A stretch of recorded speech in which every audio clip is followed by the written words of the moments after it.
Imagine you're at a vending machine. You put your money in, press the button for your favorite snack, and the coils turn, but the snack just gets stuck. Right, which happens all the time. Exactly, it happens. So you call the number on the side of the machine, and the company says, hey, sorry about that, we're going to refund your dollar. Sounds perfectly reasonable so far. Yeah, but then the moment they issue the refund, this metal gate slams down, permanently banning you from ever using that vending machine again. Or any vending machine they own. Oh, wow. That is an intense overreaction. Oh, and they also, take back the snack you bought yesterday. Okay, yeah, that's completely absurd. It is. But that escalating retaliation is actually exactly what happens in Google's automated ecosystem. Today, we are doing a deep dive into a dispute where a customer used Google's own artificial intelligence to prove that its parent company is breaking federal law. Yeah, it really is a phenomenal case study. It shows what happens when, lazy software architecture collides with a consumer who just absolutely refuses to back down. We've got a really fantastic stack of primary sources for this one, too. We're looking at a series of direct email support threads, actual customer service tickets, and even AI-generated legal drafts. Right, passed directly between a highly persistent consumer named Martin Stevens and Google One support.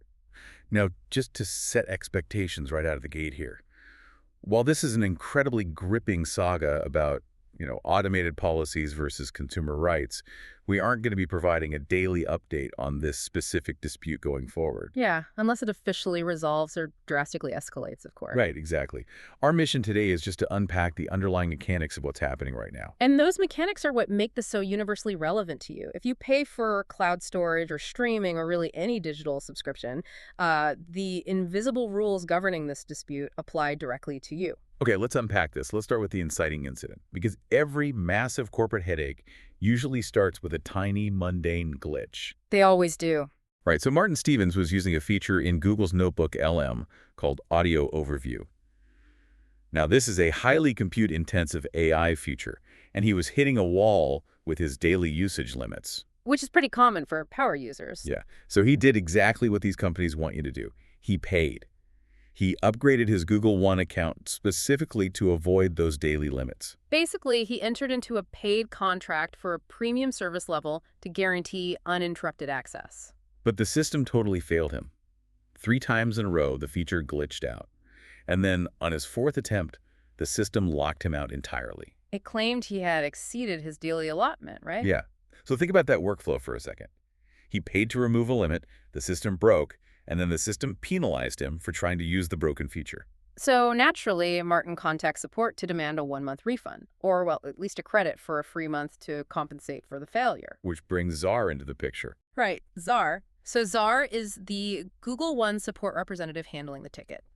Now, if you analyze the phrasing, the rigid policy adherence, the rapid response times in these source emails, It's totally an AI, right? it really appears to either be an AI or a human representative relying entirely on automated, templated form responses. There's no real human nuance. Gotcha. So Czar replies to Martin, acknowledges that the issue is a quote-unquote known bug that engineers are working on, and graciously offers a one-time courtesy refund. But Czar attaches this massive system-breaking condition. Oh, yeah. It is a condition that completely redefines the concept of customer service. Czar lays out a very strict warning. What's the warning? Under Google's current policy, if this refund is processed, it triggers what Czar calls a system-driven process. Okay, that sounds ominous. It is. This process will immediately cancel Martin's Google One membership. Instantly. He won't just get his money back. He will instantly lose access to the Google One app and website. Wait, really? Just for getting a refund for a broken feature? Yes. He loses the ability to edit or add new files to his Google Drive. He loses access to expert support. And maybe most punitively, if his current Google Drive usage is over the free 15-gigabyte limit, he instantly loses the ability to send or receive emails in his Gmail account. Wait, so I understand the crude logic of, you get your money back, you lose the service. But why does it detonate his entire account instantly? Right. It's extreme. It's like complaining your soup is cold at a restaurant, and the manager offers a refund, but then immediately confiscates your table, your water glass, and the coat you left on the chair. That is a perfect analogy. Why is there no manual override? I mean, we are talking about a trillion-dollar tech company here. The idea that their billing software completely lacks a basic pause function for legitimate disputes is wild to me. Well, it's actually because of the back-end database architecture. Massive tech companies build these billing ecosystems for friction-free revenue collection using these simple binary API triggers. So it's an all-or-nothing system. Exactly. The database likely uses a single state change for any returned funds.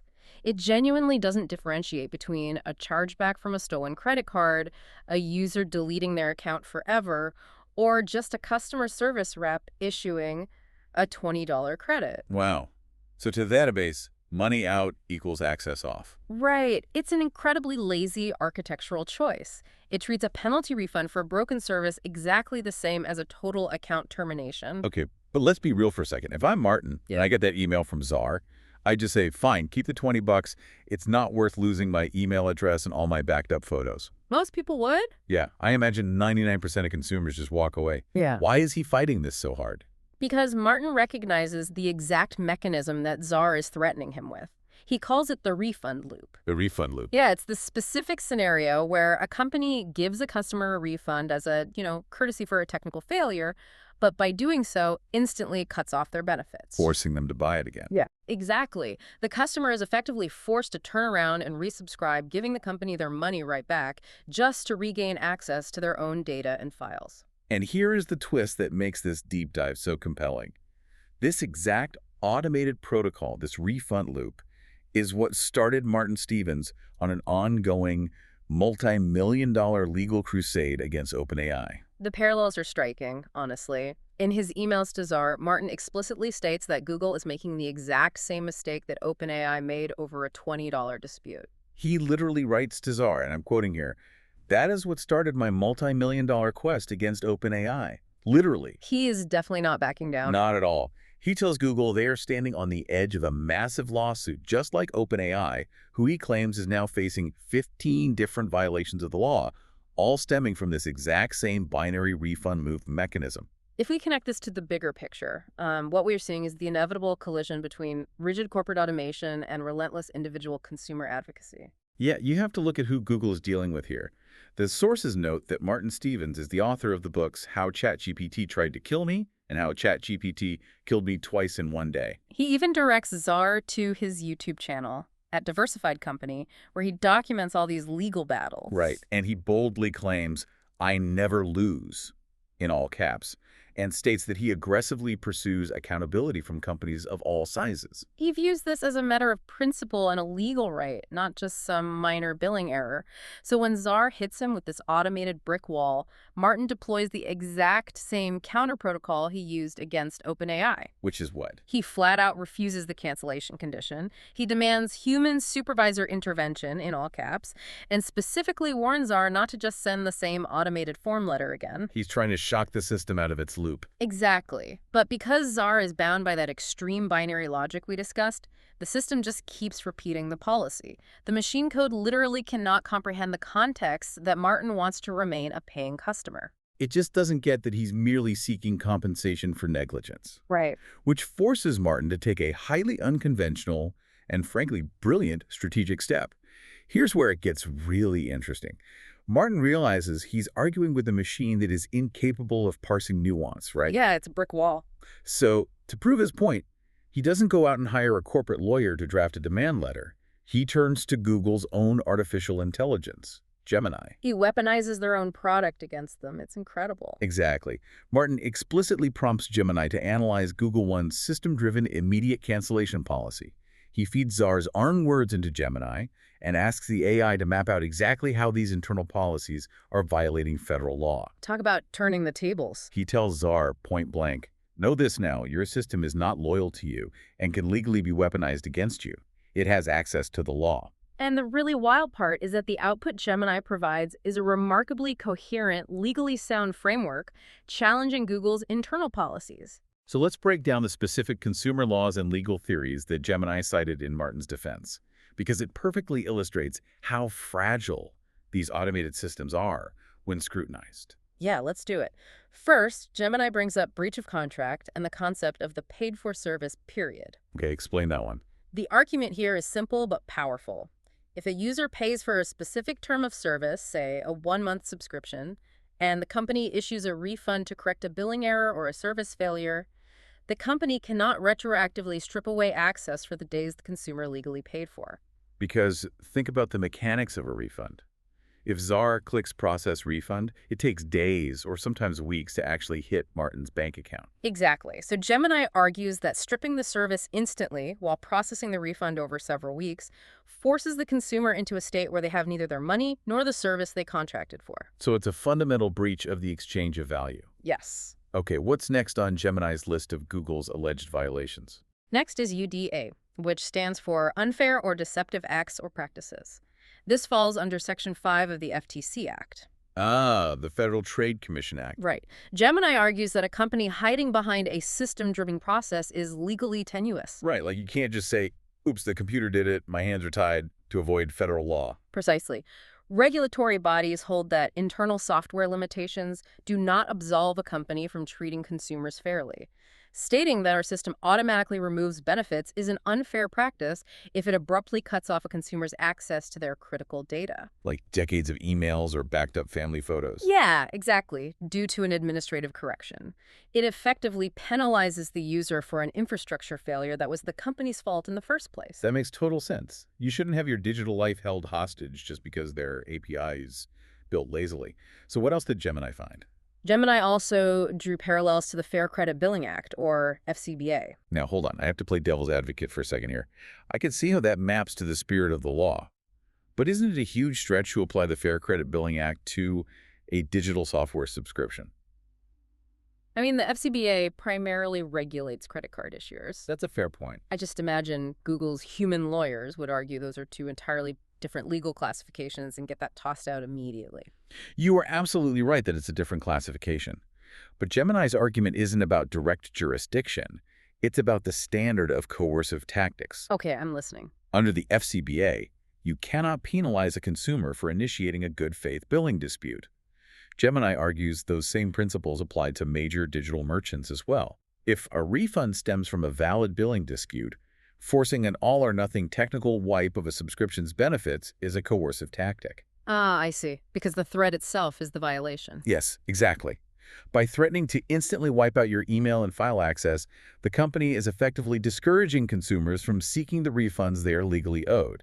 As we pointed out earlier, most people decide $20 just isn't worth losing their email address, so they drop the legitimate complaint. Right. And Gemini flags this behavior as highly problematic and potentially deceptive under broader consumer protection laws. Which brings us to Gemini's final point, which is pro rata alignment. Right. Gemini argues that modern digital services should follow logical termination rules. If a service is entirely broken from day one and a full refund is issued, an immediate cutoff makes sense. Sure. But if you are being refunded for a mid-cycle error, the logical, legally sound approach is to let the service run to the end of the paid billing cycle rather than issuing an immediate, punitive cutoff. You know, if you're paying for cloud storage right now, pay attention to this, because Gemini is essentially outlining how you could demand compensation if your drive goes down tomorrow. It really is a playbook. And I just have to pause here because the sheer absurdity of this situation is incredible. You have a massive tech company. Their own cutting-edge artificial intelligence, when fed their own internal customer service policy, correctly synthesizes federal consumer protection laws to prove that the parent company's policy is legally precarious. It's wild. How does a human corporate lawyer stand up in court and defend that system-driven policy when their own multi-billion-dollar AI product is advising the plaintiff on exactly how illegal it is? They'd have a very hard time. It creates a massive vulnerability for the company. They are essentially funding and building the very oracle that consumers can use to dismantle their anti-consumer practices. And Martin takes this entire legal framework generated by Gemini, copies it, and sends it directly back to Czar as a formal dispute. He is definitely setting the stage. Because Czar's automated logic is completely incapable of processing that legal nuance, Martin realizes he has to force the issue outside the software ecosystem entirely. Right, which brings us to the ultimatum. Yes, the final warning. Martin lays out two highly specific paths forward for Google. First, they can manually fix the situation by granting the 1-month credit without interfering with his service. Or, second, they can manually send him a physical check or an electronic payment. And the reason he insists on a manual check is brilliant. Because a manual payment happens outside of their automated billing ecosystem. It allows them to compensate him without triggering their illegally programmed internal refund loop. He is literally giving them a technical workaround to bypass their own binary API triggers so they don't unlawfully cancel his account. And the looming threat if they don't take this workaround is severe. Martin explicitly warns them that if Google fails to handle this simple, basic obligation properly, his gradual escalation will begin. Oh yeah, he threatens to bring both major individual and class action lawsuits against Google. He tells them, quote, "I'll wrap up my lawsuit against OpenAI and then you're next. Remember my name." This raises an important question, though. What happens next? We're at a critical crossroad in this dispute. Will a human supervisor actually intervene, read the detailed legal arguments presented by Gemini, override Czar's automated script, and manually issue the credit without disrupting his service? Or will the system just blindly send another form letter? And if it does, will this escalate to Martin actively experimenting with a fatal flaw on Google Gemini to systematically generate new lawsuits? It's a real possibility. He implies in his emails that the initial $20 dispute with OpenAI blossomed into 15 different violations of the law because their automated delays gave him time to investigate and turn their own system against them. Will he do the exact same thing to Google? It's a highly volatile situation. Martin is clearly testing the boundaries of these automated systems, essentially daring them to fail so he can expose the legal vulnerabilities in their foundational programming. He is forcing the system to either adapt or incriminate itself. So what does this all mean? Why does a $20 dispute matter to you, the listener? Right, why should they care? Because we all live in this digital ecosystem. We all have cloud storage, streaming services, and software subscriptions that govern our personal and professional lives. We rely on them entirely. And we are all subject to these rigid, automated, system-driven policies that frequently prioritize the technical convenience of the corporation over the actual federal rights of the consumer. If there is a primary takeaway from all of these source documents, it's this. Internal company technical limitations do not legally override a company's statutory obligations to provide the services you paid for. Right.